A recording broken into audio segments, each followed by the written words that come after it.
కాంగ్రెస్ నాయకుల చేతిలో కవిత కీలు బొమ్మలా మారిందని నిరంజన్ రెడ్డి అన్నారు. మాజీ మంత్రి సింగిరెడ్డి నిరంజన్ రెడ్డి జిల్లా పార్టీ కార్యాలయంలో మీడియా సమావేశం నిర్వహించారు. ఈ సందర్భంగా ఆయన మాట్లాడుతూ కవితపై నిప్పులు చెరిగారు. కాంగ్రెస్ ప్రభుత్వం వచ్చి 2 ఏళ్లు పూర్తి కావస్తున్నా నాటి నుండి నేటి వరకు 6 గ్యారంటీలు, 420 హామీలు అమలు చేయకుండా 700 మంది రైతులు, 69 మంది విద్యార్థుల ఆత్మహత్యలకు కాంగ్రెస్ ప్రభుత్వం కారణమైందని, యూరియా దొరకక బోనస్ లేక, రిటైర్మెంట్ బెనిఫిట్స్ లేక ప్రజలు బాధపడుతుంటే కాంగ్రెస్ ప్రభుత్వంను ప్రశ్నించాల్సిన కవిత తనపై వ్యక్తిగత దూషణలు చేయడం దారుణమని నిరంజన్ రెడ్డి మండిపడ్డారు. కవిత గురించి ఏనాడు నేను పల్లెత్తు మాట అనలేదని ఊహించుకుని మాట్లాడితే ప్రజలు గమనిస్తారని అన్నారు.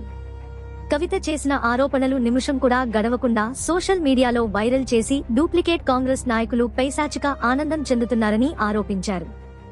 1,20,000 ఎకరాలకు నీళ్లు ఇచ్చినందుకు నీళ్ల నిరంజనుడు అని ప్రేమతో ప్రజలు పిలుచుకుంటున్నారని, మరి లిక్కర్ రాణి పేరు నీకు ఎవరు ఇచ్చారు అని దుయ్యబట్టారు. మీకు చేతనైతే మీ ఆత్మీయ ప్రభుత్వంతో విచారణ చేసి చర్యలు తీసుకోవాలని సవాల్ విసిరారు.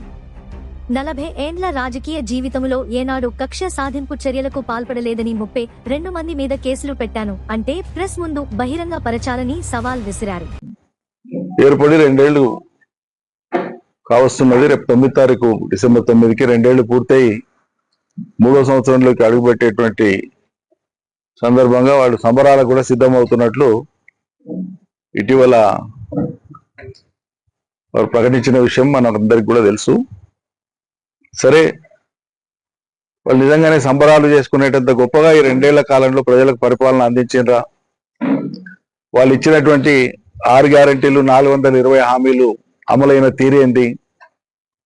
ఈ 2 ఏళ్లుగా రాష్ట్రంలో ఉండేటువంటి ప్రజానీకం, వివిధ వర్గాల ప్రజలు అనుభవిస్తున్నటువంటి బాధలేంది? లక్షలాది మంది జనం, ప్రత్యేకంగా రైతాంగ ప్రజలు నిత్యం రోడ్ల మీద ఉండేటువంటి దుస్థితి ఏంది? ఇప్పటికి 700 పైచిలకు రైతుల ఆత్మహత్యలు రాష్ట్రంలో జరిగినాయి. చేనేత కార్మికుల ఆత్మహత్యలు జరిగినాయి. 60కి పైగా గురుకుల పాఠశాలల్లో బాలబాలికలు చదువుకునేటువంటి పిల్లలు ప్రభుత్వం పట్టించుకోని కారణంగా అస్వస్థతకు గురై చనిపోయినటువంటి వాళ్ళు ఉన్నారు. చివరికి ప్రభుత్వ ఉద్యోగులుగా రిటైర్ అయినటువంటి వాళ్ళు వాళ్ళ రిటైర్మెంట్ బెనిఫిట్స్ రాని కారణంగా ప్రభుత్వానికి లేఖలు రాసి ఆత్మహత్య చేసుకునే సందర్భాలు కూడా ఉన్నాయి. యూరియా దొరకక లక్షల మంది రైతులు నెలల తరబడి రోడ్ల మీద పడిగాపులు కాస్తున్నారు. ఇవన్నీ కళ్ళ ముందు ఉన్న విషయాలు, అభూత కల్పనలు కావు, ఎవరో చెప్పేవి కాదు. రాజకీయాల్లో ఉన్నవాళ్ళు కానీ, ప్రజా జీవితంలో ఉన్నవాళ్ళు కానీ, ప్రజల కోసం పనిచేస్తామనుకునేటువంటి వాళ్ళు కానీ ఎత్తి చూపాల్సిన అంశాలు ఇవి. ఇంకా ఏ రంగంలో ఈ రాష్ట్ర ప్రభుత్వం ఏ రకంగా ఘోరంగా విఫలమవుతున్నదో, ఏ రకంగా పనిచేస్తున్నదో నిత్యం ఎత్తి చూపడం అనేటువంటిది విపక్షాల బాధ్యత, ప్రభుత్వాన్ని నిలదీయాల్సినటువంటి బాధ్యత. మరి ఇటువంటి సందర్భంలో ప్రభుత్వం యొక్క తీవ్రమైనటువంటి అంశాలను పైపెచ్చు ఈ జిల్లాకు సంబంధించే తీసుకుంటే, ముఖ్యమంత్రి నేను పాలమూరు బిడ్డను రోజుకు 4 సార్లు చెప్పుకుంటాడు. మరి కేసీఆర్ గారు మొదలుపెట్టినటువంటి ప్రతిష్టాత్మకమైనటువంటి పాలమూరు రంగారెడ్డి ప్రాజెక్టు 90% పనులు పూర్తయినా కూడా 27,000 ఎకరాల భూసేకరణ చేసి 32,000 కోట్ల రూపాయలు సుమారుగా ఖర్చు పెట్టి 4 రిజర్వాయర్లు, 4 పంపింగ్ స్టేషన్స్ కంప్లీట్ చేసి ఒక ఉదండాపూర్ రిజర్వాయర్ సంబంధించిన పని మాత్రమే కొంత మిగిలి ఉన్నటువంటి పరిస్థితి. 12 లక్షల పైచిలకు ఎకరాలకు నీళ్లు ఇవ్వడానికి, సాగునీళ్లు ఇవ్వడానికి, 1200 పైచిలు గ్రామాలకు తాగునీళ్లు ఇవ్వడానికి సంసిద్ధంగా ఉండేటువంటి స్కీమ్ అది. కేవలం 5-6 మాసాల పని, 1,000-1,200 కోట్లు ఖర్చు పెడితే అవుతుందని రేవంత్ రెడ్డి గారు ముఖ్యమంత్రి అయిన రోజు నుంచి మొత్తుకుంటున్నాం. 100 సార్లు ప్రెస్ మీట్లు పెట్టింటాం, 100 సార్లు మాట్లాడింటాం, 100 సార్లు ఆందోళన చేసింటాం. ప్రభుత్వం కదులుతలేదు, పాలమూరు బిడ్డ కదులుతలేడు. మరి ఇటువంటి సందర్భంలో ఈ జిల్లాకు పర్యటనకు వచ్చినటువంటి కవిత గారు ప్రభుత్వాన్ని ఎత్తి చూపాల్సినటువంటి అంశాలు విస్మరించి ఏదో శుతిమెత్తగా ప్రభుత్వం దృష్టికి తెస్తున్నాం, విజ్ఞప్తి చేస్తున్నాం అనేది మాట్లాడి రెండేళ్లుగా కాంగ్రెస్ ప్రభుత్వాన్ని మేము నిలదీస్తా ఉంటే ఇదే రేవంత్ రెడ్డి గారు కాంగ్రెస్ పార్టీ నాయకులు ఏకవచన సంబోధనతోన కేసీఆర్ గారిని ఇష్టారీతిగా దుర్భాషలాడుతా ఉంటే, అనగూడని మాటలు అంటుంటే, మరి అటువంటి అంశాల మీద ఏనాడు కూడా నోరు మెదపనటువంటి కొంతమంది ఈరోజు నా మీద వచ్చి సభ్యత సంస్కారం లేకుండా ఒక తండ్రి లాంటి వయసు ఉన్నటువంటి వ్యక్తిని పట్టుకొని ఇష్టారీతిగా తనకు తానుగా మాట్లాడేది. ఇన్నేళ్ల కాలంలో ఎప్పుడైనా ఎక్కడైనా నేను ఆ అమ్మాయి ప్రస్తావన తీసినా ఒక్క మాటనైనా ఎప్పుడైనా అన్నానా? ఒక్క మాట నన్ను ఎప్పుడైనా ఏ సందర్భంలో నన్ను ఈ రోజు వరకు తనకు తానే ఆయన నా గురించి పిచ్చి పిచ్చిగా మాట్లాడుతున్నాడు అని చెప్పి ఊహించుకొని ఉచ్చేలేపేస్తాను ఇచ్చేలేపేస్తాను మాట్లాడుతున్నావు. సరే, అది నీ సభ్యత నీ సంస్కారం. నువ్వు ఎవరి మీద మాట్లాడుతున్నావు, ఏ మాటలు మాట్లాడుతున్నావు లోకం కూడా చూస్తుంది. నేను అనని మాటల్ని అసలు ప్రస్తావనే లేదు. నీ ప్రస్తావన ఏనాడు కూడా మేము చేయలే, అవసరమే లేదు. మొన్నటిదాకా మా పార్టీలో ప్రజాప్రతినిధివి, మా అధినాయకుడి కూతురువి, మాకు విభేదించిన అంశాలే లేవు గతంలో. ఎప్పుడు మా జిల్లా కాదు, కలిసి పనిచేసేది లేదు. ఏ సందర్భం ఎప్పుడు ఎక్కడ ఏది లేనిది ఊహించుకొని ఇక్కడికి వచ్చి నా మీద మాట్లాడడం ద్వారా సంతోషపడే వాళ్ళు ఎవరు? ఇది నేను అడుగుతున్నది. ఆమె మాట్లాడిన 2 నిమిషానికే ఈ ఉమ్మడి జిల్లాలో ఉండేటువంటి డూప్లికేట్ కాంగ్రెస్ లో కూడా ఒరిజినల్ మొదటి నుంచి ఉండి ఆ పార్టీ కట్టుబడి ఉండేటువంటి వాళ్ళ గురించి నేను మాట్లాడతలేను. వాళ్ళు సభ్యత సంస్కారం కలిగినారు. రాజకీయ విభేదాలు ఉండవచ్చు గాక, సిద్ధాంత విభేదాలు ఉండవచ్చు గాక, కానీ ఈ డూప్లికేట్ కాంగ్రెస్ ఏదైతే ఉందో, ఎవరైతే మా దగ్గర ఉండి లబ్ధి పొంది అవకాశాలు పొంది ఎన్నికల ముందు అవకాశవాదంతో ఇతర పార్టీలకు పోయి అక్కడ ఉన్న వాళ్ళ కాళ్ళు పట్టి గుంజి కింది గుంజి అక్కడ స్థానాలు ఏర్పాటు చేసుకొని ఇక మేమే కాంగ్రెస్ అని ఎవరైతే మాట్లాడుతుండ్రో అటువంటి డూప్లికేట్ కాంగ్రెస్ వాళ్ళల్లా ఈమె మాట్లాడిన మరుక్షణమే మొత్తం సోషల్ మీడియాలో చూడండి కవిత గారు ఏం మాట్లాడారు నిరంజన్ రెడ్డి గారి గురించి. అది ఈ డూప్లికేట్ కాంగ్రెస్ నాయకులు కొంతమంది పరిగెట్టుకొని ఎన్నికల కంటే ముందు నుంచి చేసిన ప్రచారం మీ అందరికీ తెలుసు, మీడియా మిత్రులకు. మాట్లాడేటప్పుడు కనీసం వెరిఫై చేసుకోవాలి విషయాలని. పెబ్బేరులో సంత ఇది 100 సార్లు చెప్పినా మళ్ళీ చెప్తున్నా, ఇవి ఎత్తింది కాబట్టి చెప్తున్నా. ఆమెకు జవాబుగా కాకపోయినా కనీసం వినేటువంటి వాళ్ళకి ఏమైనా సందేహాలు ఉంటే అవన్నీ తీరుతాయని ఎవరికైనా ఉంటే. పెబ్బేరు సంత సాగుతున్నటువంటి భూమి ఏదైతే ఉందో అది ఒక 35 సంవత్సరాలుగా పూజారులకు ఎండోమెంట్ డిపార్ట్మెంట్ కు మధ్య ఒక సివిల్ వివాదం నడుస్తూ ఉండే. నేను వృత్తిరీత్యా న్యాయవాదిని. 35-36 ఏళ్ల క్రితం నేను ఆ కేసుకు వకీల్ను. తెలంగాణ ఉద్యమానికి వచ్చి ఫుల్ టైం వచ్చిన తర్వాత కేసులన్నీ కూడా వదిలేసినప్పుడు వేరే న్యాయవాదుల దగ్గర ఉంది మ్యాటర్. కాలగమనంలో సెటిల్ అయిపోయింది, అది వేరే అంశం. 2003లో మొదటిసారి అప్పుడు కాంగ్రెస్ ప్రభుత్వం ఉన్నది, టీడీపీ ఉన్నది 2003. ఇక్కడ చిన్నారెడ్డి గారు కాంగ్రెస్ ఎమ్మెల్యే ఉన్నారు. ఆ టైంలోనే ఇది ఈ రైతులకు సంబంధించిన పూజారులైనటువంటి రైతులకు సంబంధించిందే అని చెప్పి 2003లో తీర్పు వచ్చింది, కోర్టు తీర్పు ఉంది.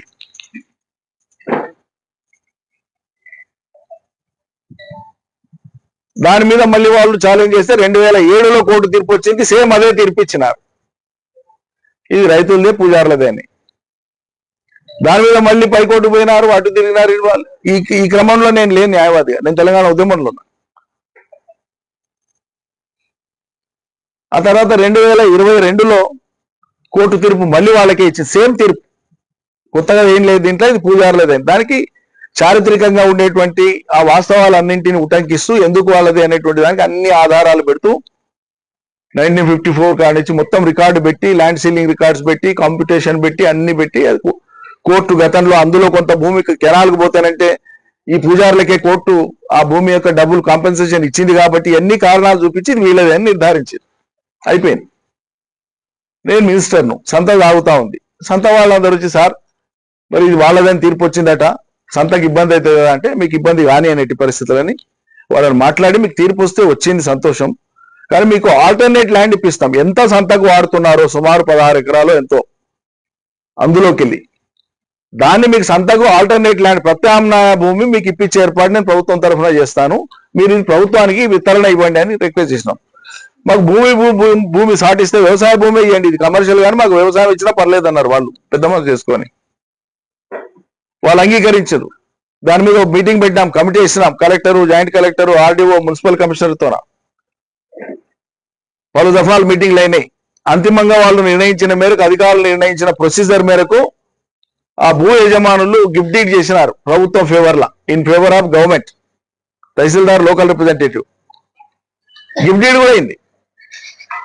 ఇది ఓ సమస్య పరిష్కారం అయిపోయింది శాశ్వతంగా అనేటువంటిది మేము ఊరట ఫీల్ అయితే, ఈ డూప్లికేట్ కాంగ్రెస్ నాయకులు అప్పటికే చేరినటువంటి వాళ్ళు లేదు లేదు లేదు ఇది మొత్తం 32 ఎకరాలు 32 ఎకరాలు సంతకే ఉండాలి, 16 వాళ్ళు దానం ఇస్తున్నారంటే అసలు దానమేనికి వాళ్ళెవరు, వాళ్ళది కానే కాదు, ఇది మొత్తం ఉండాల్సిందే సంతకు. మేము నెల రోజుల లోపల, ఎన్నికలైన నెల రోజుల లోపల కుర్చేసుకుని కాంపౌండ్ కట్టిస్తామని వాడు పనికిమాలినోడు మాట్లాడాడు. మరి 2 ఏళ్ళు అయిపోయింది కదా, ఈ లోపల ఏం జరిగింది? వాడికి కుర్చీ దొరకలే, వాడు కట్టడానికే చేతగాలే. హైకోర్టు ఏం చేసింది? వీళ్ళు పోయిన మళ్ళీ కోర్టుకు మొరబెట్టుకున్నారు.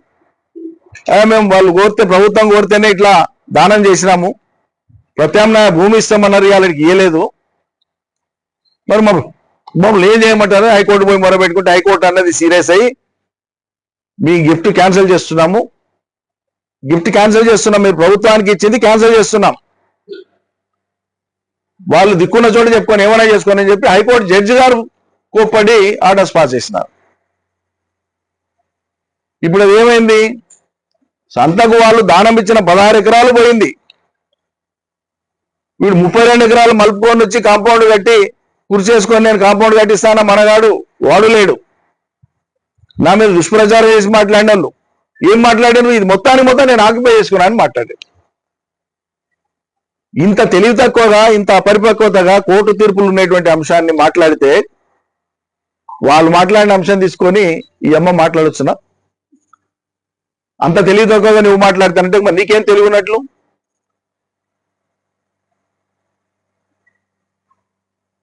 ఇదేనా తెలివి?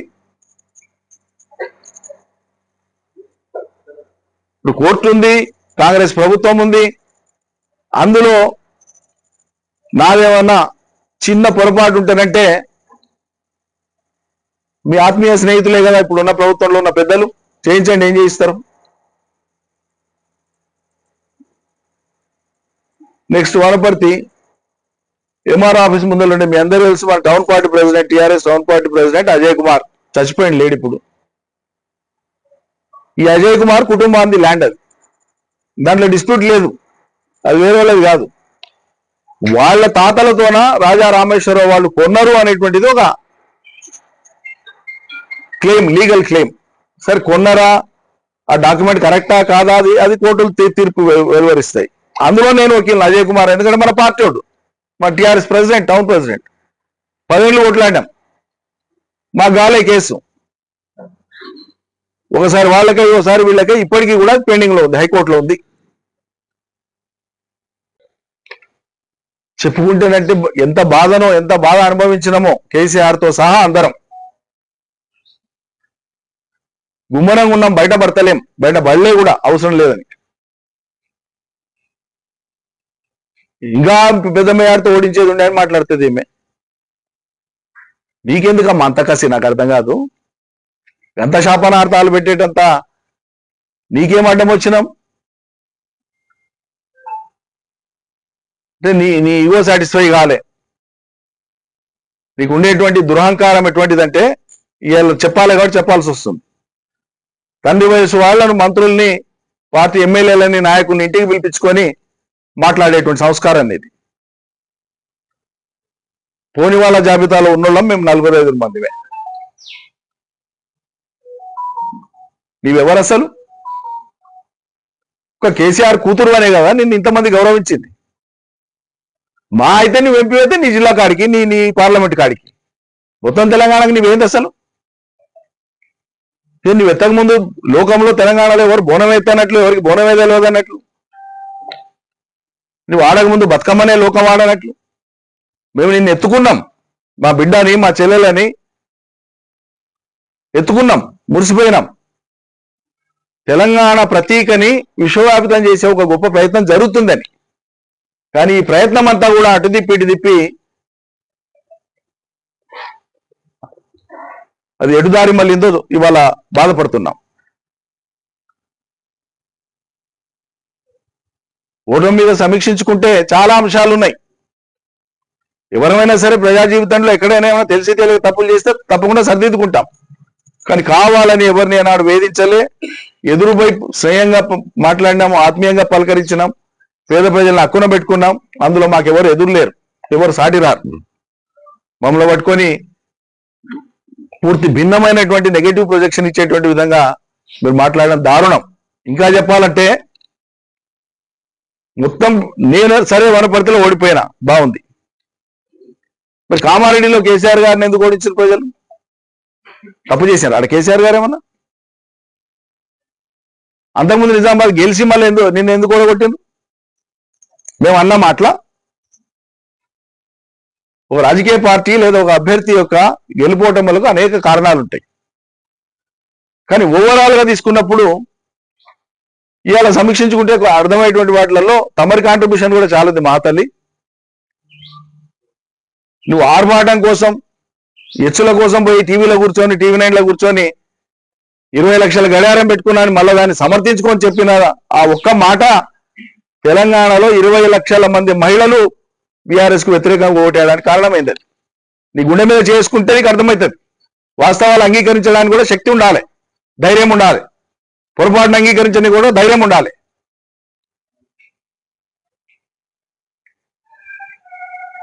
మేము లంబాడి తాండాలలో ఎన్నికల ప్రచారానికి పోతే సీఎం రిలీఫ్లు ఇప్పించినాం కదమ్మా, ఇచ్చింది సార్. కళ్యాణ లక్ష్మి వచ్చింది కదా, వచ్చింది. మీకు గిరిజనులకు పోడు పట్టాలు ఇచ్చిండు కదా కేసీఆర్, ఇచ్చిండు. గ్రామ పంచాయతీలు అయినా కదా అయినాయి. మళ్ళీ ఇన్ని అయినాక ఎట్లేరమ్మా వేయాలి కదా అని దండం పెడితే మహిళలు, లంబాడి మహిళలు మా ముఖం మీద అన్నమాట ఇవాళ చెప్తున్నమ్మా కవిత, తెలంగాణ సమాజం సిగ్గుతో తలదించుకునేటువంటి పని నువ్వు చేసింది. లంబాడ మహిళలు అన్నారు మా మొహం పట్టుకొని, ఏం సార్ కేసీఆర్ బిడ్డ సరాయి అమ్మొచ్చు కానీ మేము అమ్మకూడదా? వాళ్ళకి తెలిసిన పరిజ్ఞానం అది. మీడియాలో ప్రచారం అనేటువంటి అంశాన్ని వాళ్ళు అట్లా స్వీకరించారు. లేదమ్మా పడరాక పెట్టిండ్రు కేసు, మేమేదో ఉపాధి కోసం అయితే సరాయి చేసుకుంటే మమ్మల్ని జైలుకు పంపించారు అని ఆక్రోశం వెళ్ళగలుగుతున్నారు. వాళ్ళు వెళ్ళగక్కి మరి ఈ సరాయి వ్యాపారం మీ కేసీఆర్ బిడ్డ చేయొచ్చు అని అడిగారు. నన్ను అడిగారు, మా నాయకులందరూ ఉన్నారు ఎప్పటి తాండాలలో.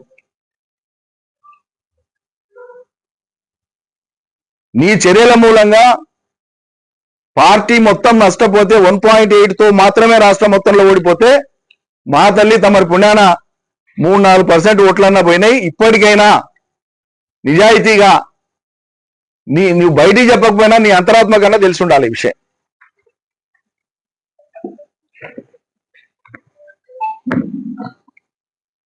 అంటూ వైరల్ చేసి పైశాచిక ఆనందం పొందుతున్నారు. దీన్ని బట్టి అర్థమయ్యేది ఏంది? ఏ కారణాలు ఏవి లేకుండా, ఏ ప్రొవొకేషన్ లేకుండా ఏకపక్షంగా మీకు మీరే పనిగట్టుకొని టార్గెటెడ్ గా సరే నా మీద మాట్లాడాను, దాంతో మీ సంస్కారమే బయటపడుతుంది. సబితా ఇంద్రారెడ్డి గారి మీద మాట్లాడాను, జగదీశ్వర్ రెడ్డి గారి మీద మాట్లాడాను, ప్రశాంత్ రెడ్డి గారి మీద మాట్లాడాను. ఎవరిని టార్గెట్ చేస్తున్నారు మీరు? ఎందుకు టార్గెట్ చేస్తున్నారు? లక్ష్యం ఏంది?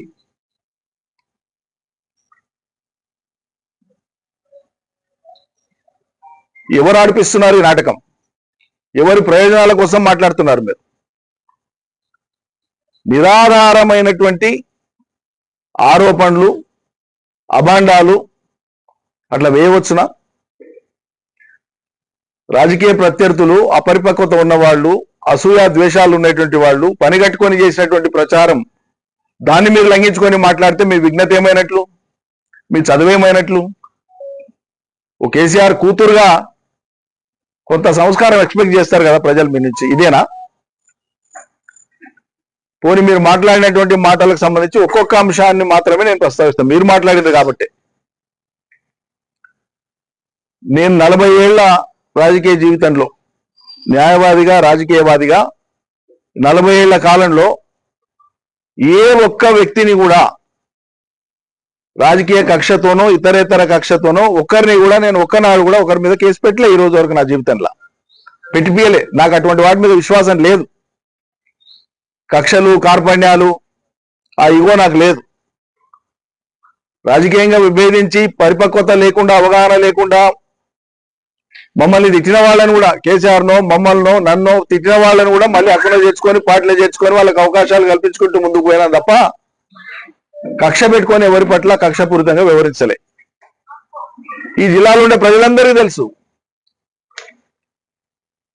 కొద్దిమంది పని కట్టుకొని చేసిన దుష్ప్రచారానికి లోనే అదే వాస్తవం అనుకొని మాట్లాడితే మరి మీకు పరిపక్వత ఉన్నట్లా లేనట్లా మీరు చెప్పాలి. నేను 32 మంది బీసీల మీద కేసు పెట్టించినట్టు ఆ కేసు నంబర్లు, ఆ కేసుల వివరాలు వాళ్ళని తీసుకొచ్చి మీడియా ముందు ప్రొడ్యూస్ చేయండి. నేను ఆ పని చేస్తానా? చేసిందా? ఇటువంటి అభాండాలు వేయవచ్చునా? ఎదురుపోయి సహాయపడ్డా నేను. సుమారు ప్రభుత్వం ఉన్న 9.5 ఏళ్ల కాలంలో ప్లానింగ్ బోర్డు వైస్ చైర్మన్ గా, అదేవిధంగా మంత్రిగా సాధారణ పరిపాలన, సాధారణ పనులు చేసేటువంటి క్రమంలో కూడా వ్యక్తిగతంగా నా చొరవతో నాకున్న వెసులుబాటును బట్టి దాదాపు 200 మంది పైచీలకు ఎస్సీ, ఎస్టీ, బీసీ పిల్లలకు, ఆడపిల్లలు, మగపిల్లలకు ఇంజనీరింగ్, మెడిసిన్, అగ్రికల్చరు, పాలిటెక్నిక్, విదేశీ విద్య పోయే వాళ్లకు అనేక రకాలుగా తోడ్పాటును అందించిన. నేను ఎన్నో డబ్బా కొట్టుకోలే, ప్రచారం చేసుకోలే, ఆర్భాటం చేయలే. ఒక 2 సివిల్స్ వచ్చినటువంటి వాళ్ళు కూడా ఉన్నారు ఇటు వాళ్ళకి. నేను ఎక్కడా చెప్పలే, బహిరంగం కూడా చేయలే ఫలానా వాళ్ళకి నేను సాయం చేసిన అని. ఒకరు చేసిన సాయం చెప్తే సంస్కారహీనమవుతుంది. నాకు ఈ వర్గాలను ఆపాదించి మాట్లాడతాయి, అది మీ కుసంస్కారాన్ని తెలియజేస్తుంది. కులాలకు, మతాలకు అతీతంగా ఈ సమాజం యొక్క ఉద్ధరణ కోసం సమిధలు అవుదాం, భాగస్వాములు అవుదాం అనుకొని యుక్త వయసు నుంచి పనిచేసినటువంటి వాళ్ళం మేము. తెలంగాణ ఉద్యమ ఫలాలు మా దృష్టిలో ప్రజా చైతన్యం, తెలంగాణ ఉద్యమ ఫలాలు మా దృష్టిలో జనసామాన్యానికి ఉపాధులు వచ్చి బతకడం, వలసలు ఆగిపోవడం, తెలంగాణ యువతకు వారి వారి నైపుణ్యం, వారి వారి దక్షత, వారి వారి స్థాయి, శక్తిని బట్టి వాళ్ళకి అవకాశాలు రావాలని కోరుకోవడం. అందులో సఫలం కావడం కోసం కేసీఆర్ గారి యొక్క తెలంగాణ పునర్నిర్మాణంలో అవిరళ కృషి చేసినాం. మాకు ఇటువంటి చిల్లర మల్లర కేసులు పెట్టిస్తారు, రక్తం దాగుతారు, ఇటువంటి చిల్లర ఆరోపణలతోనే ఆపాదిస్తారా?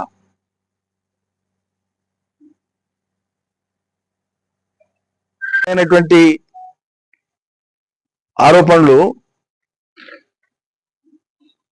3 కాదమ్మా, మాకుండేది ఒకటే వ్యవసాయ భూమి కమ్ ఇల్లు, ఒకటే తోనుంటది, మా సొంత ఊర్లోనే ఉంటది. హైదరాబాద్కు 160 కిలోమీటర్లు. నువ్వు వచ్చిపోయినా, నిన్న మనం వచ్చిపోయినావు. ముందు చెప్పింటారంటే మా ఇంటికి టీ కూడా ఇన్వైట్ చేస్తుంటే, మీడియా మిత్రుల సమక్షంలో నువ్వేమైనా అడగదలుచుకుంటే, చెప్పదలుచుకుంటే అక్కడే స్నేహపూర్వకంగానే అన్ని చెప్తుంటే, ఈ అభాండాలయాల్సిన కర్మ కూడా పట్టేది కాదు మీకు.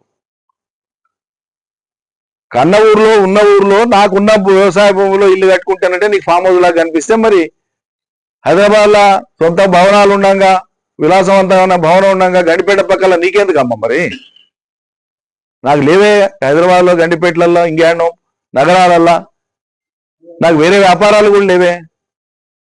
ఉన్నదే వ్యవసాయం, పశువులు, వ్యవసాయం, తోట, గొర్రెలు, మేకలు, ఆవులు. నాకు ఆపేక్ష ఉంది. మరి వీళ్ళు కేసీఆర్ గారు కూడా ఎర్రవల్లిలో వ్యవసాయ భూమిలోనే ఇల్లు కట్టుకొని ఉన్నారు. దాన్ని కూడా మా ప్రత్యర్థులు ఫామ్ హౌస్ అనే ఎక్కిరిస్తారు రోజు. అంటే నువ్వు వాళ్ళ వాదనను బలోపేతం చేయడానికి నా మీద పెట్టి అంటున్నావు అనమాట. అంటే ఇది పోయి కేసీఆర్ కూడా తగలాలని, అంతే కదా నీ ఉద్దేశం? మరి కృష్ణా నది ఏది 100 సార్లు చెప్పినా, మొదలు బీజేపీని పట్టుకొని వానితోన పెట్టించి, దాని తర్వాత ఒక యూట్యూబర్ను పట్టుకొని వానికి పైసలు వాంతోలకి వచ్చి వాంతోన పెట్టించి ఎన్నికల ముందు దుష్ప్రచారం చేయడానికి వీటిని ఆయుధాలుగా వాడుకుంది. 2 ఏళ్ళు అయిపోయింది, ఎన్నికలు అయిపోయి. ఒక ఇంచు భూమి ఈ ప్రపంచంలో ఏడన్నా నేను అక్రమంగా సంపాదించి ఉంటే లేదా అసైన్డ్ భూమి ఇంకేదైనా నేనుగా ఆక్యుపై చేసుకునే ఉంటే రికార్డు తీసుకొని వచ్చి మొదలుపెట్టు. ఇప్పుడు నువ్వేం చెప్పినా ప్రభుత్వంలో పెట్రోల్ అయి మండుతుంది కదా అని మాట, యాక్షన్ తీసుకోమను. 2014, 2018, 2023 ఎన్నికల అఫిడవిట్లు నావి ఉన్నాయి. 2018 ఎన్నికల అఫిడవిట్లో సమర్పించినవి 2023లో సమర్పించినవి వెరిఫై చేసుకోండి. Only 16 acres of dry land oil palm పెట్టింది మాత్రమే అడిషన్ నాకు మొత్తంలా. దానికి సోర్స్ ఉంది, ట్యాక్స్ పే చేసిన అన్ని ఉన్నాయి. నాతో పాటు నాకు కలిసి ఉండేటువంటివి మా బంధువులు ఉన్నాయి, మా అమ్మాయి వాళ్ళది ఉంది, లేకుంటే ఇంకో వియంకుడు ఉంది. అందరు కలిసి ఓ ఆయిల్ పామ్ పెట్టినాం. అది కూడా హైదరాబాద్కు 200 కిలోమీటర్లు. అది భూమి ఉండడం, వ్యవసాయ భూమి ఉండడం, అందులో ఆయిల్ పామ్ తోట ఉండడమే నేరమైనట్లు మాట్లాడుతున్నవే. ఎవరైనా పిచ్చినా కొడుకు కేటీఆర్ ఇల్లు, కవిత ఇల్లు, కేసీఆర్ ఇల్లు 3 చూపించి కేసీఆర్కి 3 ఉన్నాయని దుష్ప్రచారం చేస్తే ఎట్లుంటుందో, ఎంత తెలివి తక్కువగా ఉంటుందో, మా పిల్లలై నాయ చూపించి నువ్వు మాట్లాడితే కూడా అంతే తెలివి తక్కువగా ఉంటుంది, ఏడ్చినట్లుంటది.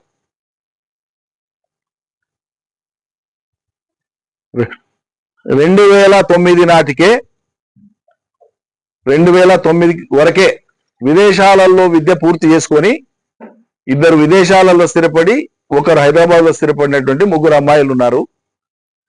పెళ్లిళ్ళైనాయి, ఎవరి ఎస్టాబ్లిష్మెంట్స్ వాళ్ళకు ఉన్నాయి. ఓ తండ్రిగా కూతురు పొలం ఉందంటే పోయి చూసి బాగోగులు చూడడం అనేది తప్పు కాదు, నేరం కాదు కదా.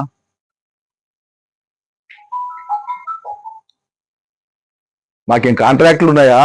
కాంట్రాక్టులు చేస్తామా, లేకుంటే వ్యాపారం చేస్తామా, అంతకు మించి లిక్కర్ దందా చేస్తామా? ఈ వ్యవసాయ భూమి ఉండి వ్యవసాయం చేసుకోవడం కూడా నీకు ఫామ్ హౌస్ లాగా కనిపిస్తుంది. ఈ 3rd క్లాస్ ప్రచారము, డూప్లికేట్ కాంగ్రెస్ నాయకులు చేసిన దాన్ని నువ్వు పట్టుకొని నీ వ్యక్తిత్వాన్ని నువ్వే దిగదార్చుకున్నావు.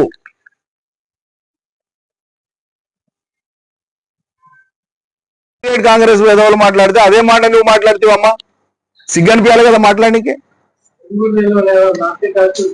స్థలం ఏందో తెలియదు. ఇంకా నీచమైన దారుణమైనటువంటి మాట ఆమె మాట్లాడేది. నాకైతే అసలు మనుషులైన వాళ్ళు అట్లా మాట్లాడారు. నేను ఎంఆర్ఓ ఆఫీస్ కాల్పించిన అని మాట్లాడేది ఏమన్నా అర్థం ఉందా? ఏమన్నా అర్థం ఉందా? ఇప్పుడు ఈమె మీద ఈడీ కేసు పెట్టింది లేదా సిబిఐ కేసు, ఉదాహరణకు చెప్తున్నా. ఆ ఆఫీస్ కాలపోయి ఈమె ఫైల్ను కాలబడితే ఆడికి అయిపోతుందా కేసు? ఒక రెవెన్యూ రికార్డ్ అనేది ఇంగీతం ఉండి మాట్లాడాలి. ఎప్పుడు మాట్లాడినా ఒక రెవెన్యూ రికార్డ్ అనేది మండల ఆఫీసులో ఉంటుంది, ఆర్డీఓ ఆఫీసులో ఉంటుంది, కలెక్టరేట్లో ఉంటుంది, సిసిఎల్ఏలో ఉంటుంది. అట్లా ఉంటానంటే ఒక తోనున్న కాగితాలన్నీ కూడా మాయమైపోతే ఇక లోకంలో భూములే ఉండవు ఎవరికి. పోలీస్ స్టేషన్లో కూడా అంతకుడు మర్డర్ చేసింటాడు, పోలీస్ స్టేషన్లో ఎఫ్ఐఆర్ అంటే కేసు అవుతుంది. వాడు పోలీస్ స్టేషన్ అడ్వైట్ అనుకో జరిసేపటికి కేసు పోతుందా? వాడు ఎవడో పనికి మాలిన విధవ, ఏం మాట్లాడాలనో తెలియనటువంటి ఒక విధవ ఈయన ఉన్న భూములు తారుమారైన రికార్డులు కాబట్టి అవి కనిపించకుండా ఆయన అంటుపెట్టిండు కారని ఇంత నీచంగా మాట్లాడతారండి ఎవరు సభ్య సమాజంలో?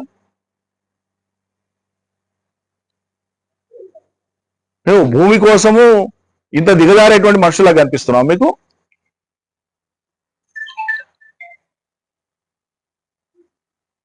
కష్టార్జితంతోనా, నిబద్ధతతోనా, మెట్టుమెట్టుగా అంచెలంచెలుగా ఒక నిబద్ధతతో పనిచేసుకుంటూ వచ్చినాం.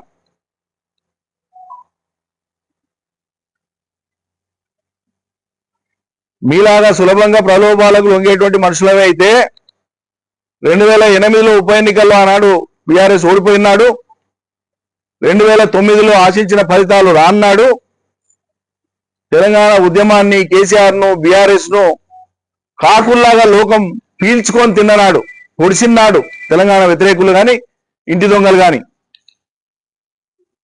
దివంగత రాజశేఖర రెడ్డి చేయనటువంటి కుట్రలు లేవు అన్నాడు తెలంగాణ ఉద్యమాన్ని ఆపడానికి.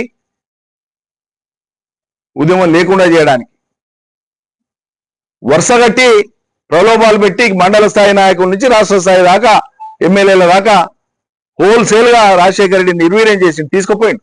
తెలంగాణ అయిపోతుంది ఇంతటితో అని చెప్పి. అటువంటి కష్టకాలంలో కూడా పార్టీ జెండాను వదలలే, కేసీఆర్ను వదలలే, ఉద్యమాన్ని వదలలే. డబ్బుల కోసమో ఆస్తుల కోసమో కక్కుర్తి పడేటువంటి వాళ్ళం మేము కాదు. మీరు చూసిన ప్రపంచం అది ఉండవచ్చు, మీకు తెలిసిన అనుభవం అదే కావచ్చు. మీ దృష్టిలో ఉద్యమ ఫలితాలంటే ఊరేగడం కావచ్చు, పడుచీరలు కావచ్చు, నగలు కావచ్చు, విదేశాలు కావచ్చు, జల్సాలు కావచ్చు.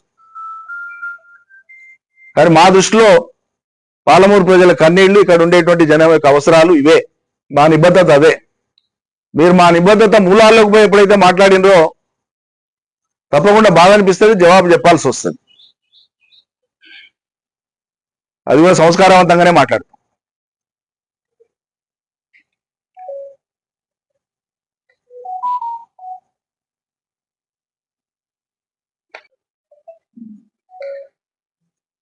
ఈయన ఒక ఎకరాకు నీళ్ళు లేకుండానే నీళ్ళ నిరంజన్ రెడ్డి అని పిలిపించుకోండి. నేను పిలిపించుకోలేదమ్మా. నీకు కావాలంటే ఆ టైటిల్ వాపసు కవర్లో పెట్టి రాసి పంపిస్తా. నీ టైటిల్తో నువ్వు సంతోషంగా ఉండు జీవితకాలం, లిక్కర్ రాణి అని. నాకేం అభ్యంతరం లేదు. నాకు ప్రజలు పెట్టిన నీళ్ళ నిరంజన్ రెడ్డి వద్దంటే విడ్రా చేసుకుంటా. నేను అడగలే, ప్రజలు నాకు ఇయ్యలే. వాళ్ళు పిలుచుకుంటారు ప్రేమగా. నవ్వుతారు జనం. ఎవడన్నా 1,00,000 కాదు 1,25,000 ఎకరాలకు నీళ్ళు ఇచ్చిన కేసీఆర్ సారథ్యంలో, కేసీఆర్ చిత్తశుద్ధితో, కేసీఆర్ చలవతో, ఆయన ఆశీర్వాదంతో 1,25,000 ఎకరాలకు ఒక్క వనపర్తిలోనే నీళ్ళు ఇచ్చిన. మిగతా జిల్లాలోని, ఉమ్మడి జిల్లాలోని సాగునీటి ప్రాజెక్టులు కానీ, విద్యా సంస్థలు కానీ, ఇతర ఇన్ఫ్రాస్ట్రక్చర్ కోసం కానీ సమిష్టిగా అందరం కలిసి చేసినటువంటి పని అద్భుతమైనటువంటి పని. ఒక ఎకరాకి నేను నీళ్ళు లేకపోతే, మరి కేసీఆర్ నీళ్ళు లేకపోతే వనపర్తి ప్రాంతంలో రేవంత్ రెడ్డి ఇచ్చిన నీళ్ళతో వస్తున్నాయా? నీ ఉద్దేశం ఏంటి? పంటలు రేవంత్ రెడ్డి ఇచ్చిన నీళ్ళతో పడుతున్నాయమ్మా? పాత వాటికి వెళ్ళి తెచ్చి ఇస్తున్నాడు. పాత అంటే 2017లో 2 బ్రాంచ్ కెనాల్స్ కి కేసీఆర్ గారు ఒక్కొక్కటి 25,000 50,000 ఎకరాలకు జీవోలు ఇచ్చి టెండర్లు పిలిచి పనులు చేయించింది. ఇది కాంగ్రెస్ పని అమ్మా? లేకుంటే రేవంత్ రెడ్డి వచ్చినాక చేసిన పని? పాత వాడికే పెట్టినని చెప్తున్నాం. 69 మినీ లిఫ్టులు పెట్టించిన కేసీఆర్ ఇచ్చిన చలవతోన 1,000 ఎకరాలు వచ్చింది దాని కింద. అది కాంగ్రెస్ వాళ్ళు పెట్టినరా? 15 చెక్ డ్యాంలు కేసీఆర్ శాంక్షన్ చేపించిస్తే రాష్ట్రంలోనే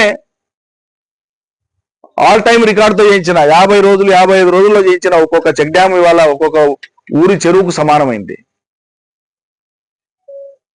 భారతదేశంలోనే రికార్డు 5,000 ఎకరాల భూసేకరణ పూర్తి చేసి 7 టీఎంసీల నీటి సామర్థ్యం కలిగినటువంటి ఏదుల రిజర్వాయర్ ను 1 సంవత్సరం 10 నెలల కాలంలో పూర్తి చేయించేసిన.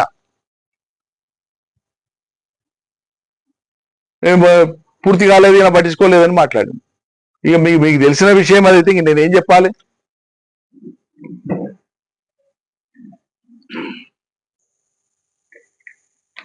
ఒట్టిగానే ఎవరిని కూడా కితాబులు ఇచ్చి అభినందించేటువంటి పని ఎప్పుడు చేయరు. ఆయన చాలా నిష్కర్షగా ఉంటారు, చాలా నిర్మమాటంగా ఉంటారు. పార్టీ నిబద్ధత విషయంలో ఆయనకి ఎవరు చెప్పాల్సిన అవసరం లేదు అని అర్థం చేసుకుంటారు. ఈరోజు ఆయన మానసిక బాధకు, ఆయన పడుతున్నటువంటి మానసిక బాధకు తమరు కారణమై కూడా ఇంతమంది మౌనంగా ఉన్నాం. అది అర్థం చేసుకోండి. ఇప్పటికైనా ఎవరిని ఏం చేయలేరు. అంతిమంగా ప్రజల కోసమే పనిచేసేది ఉంటే, ఆ దారిలో పోతా ఉంటే నిగ్గు తేలుతుంది ఎప్పటికైనా, ఒకరోజు కాకపోయినా ఒక రోజుకైనా. కేసీఆర్ తెలంగాణకు ప్రతీక, తెలంగాణ అస్తిత్వానికి ప్రతీక. కేసీఆర్ అంటే తెలంగాణ, తెలంగాణ అంటే కేసీఆర్. ఆయనకు ఉండేటువంటి ఆ కిరీటం ఏదైతే ఉందో, కిరీటం అంటే నగలతో పొదిగిన కిరీటం కాదు, ప్రజల దృష్టిలో ఆయనకు ఉండేటువంటి తెలంగాణ అంశంలో ఆయన పట్ల ప్రజలకు ఉండేటువంటి ఆరాధన, ఆ గౌరవభావం ఏది ఉందో ఒక కిరీటం లాంటిది. మేమందరము దానికి వన్నె తెచ్చే పని చేస్తున్నాము. తమరు చేసిన పుణ్యాన ఇలా కేసీఆర్ గారు మానసిక క్షోభ అనుభవించాల్సినటువంటి ఒక దుస్థితి ఏర్పడ్డది. మీ మీద పడ్డ బురద, ఇక మీరు నిజం చేసిరా అబద్ధం చేసిరా వాళ్ళు తప్పు కేసు పెట్టినా కొద్దిసేపు పక్క దాని ఆ మీమాంసలోకి నేను పోను. ఇప్పుడు అది కడుక్కునేటువంటి పని ఏదో చేసుకోమంటే చట్టబద్ధంగా మీ అందరు కూడా నేను బురద అంటిస్తేనే తప్ప నాకు శాంతి ఉండదు అన్నట్లు బయలుదేరితే ఇది రకమైన శాడిజమే అనిపిస్తుంది. మేము బాధపడ్డాం, జైలు పట్టుకపోయినా నిద్రపోలే నేను, అంత బాధపడ్డా. ఆడపిల్ల, అధినాయకుడి కూతురు, బిడ్డ లాంటిది, చాలా చాలా ఫీల్ అయినాం. ఇంట్లో నా వైఫ్ నిద్రపోకుండా ఎంతసేపు ఉంటారు, రాత్రంతా నిద్రపోలే. నేను కాదు, నేను ఒక్కడిని కాదు, తెలంగాణలో కేసీఆర్ను అభిమానించేటువంటి వాళ్ళందరూ కూడా నరకం అనుభవించారు ఈమెను తీసుకుపోయినప్పుడు. కానీ నువ్వు ఇలా వివరిస్తున్న తీరు జుగుప్స కల్పిస్తున్నది.